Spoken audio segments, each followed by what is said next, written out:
has been lowballing or hiding its data?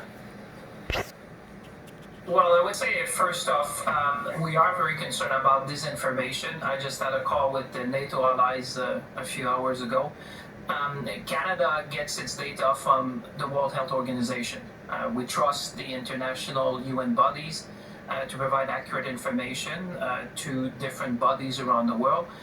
We will continue to do that, but I can assure you that we're very much aware of the stories that are going around the world. And we need to speak with one voice as liberal democracies in upholding, obviously, facts and science-based approach when it comes to a crisis like that. People watching at home deserve answers, they deserve data, they deserve the truth when it comes to actual data. And I can assure you that not only we're working with the G7, the G20 partners and NATO this morning, we are well aware of the fact that we need to work on a multilateral basis to provide the most accurate information so that not only Canada can base its assessment on data, but also other allies. And I can assure you there's never been a better time to cooperate, consult, and coordinate in the world when it comes to this. This is an enemy that is invisible and knows no border. So we're all committed in putting resources to fight it. But I'll turn over to Minister Haji if she wants to provide additional on that.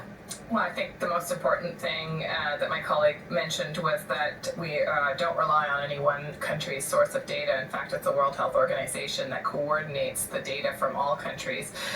Dr. Tam is a special advisor to the committee that's been working on the pandemic since the very early days.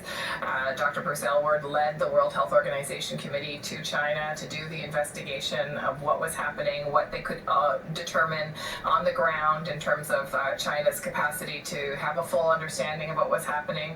There's no indication that the data that came out of China in terms of their infection rate and their death rate was falsified in any way. In fact, if you look at the death rate overall in China, it's much higher than the one we're seeing now. And so we rely on the World Health Organization to do this important work because, of course, we're all in this together. And I think one of the most important things to understand about this pandemic, this global pandemic, is that as long as coronavirus exists in one country, and it exists in all of our countries, that we actually have to work collectively as a world now to defeat this virus, to find better ways to treat and then eventually prevent this virus through vaccination or other kinds of methods. And that's going to take everybody working together. And all right, please let her finish now. Ian? So I would say that your question is feeding into the conspiracy theories that many people have been perpetuating on the internet. And it's important to remember that there is no way to beat a global pandemic if we're actually not willing to work together as a globe. We will have to come up with a global solution to this virus. No country is an island. And I am so proud of the Canadian researchers that are part of the World Health Organization Solidarity Project that are working on developing vaccines and treatments for this virus that undoubtedly are going to be a big part of the solution about how we all get ourselves out of this situation. Thank you, Minister. Julie Van Duzen, CBC. Wow. Ms. Haji, we know that Conspiracy hundreds of theory. foreign trained doctors really want to help out in this situation.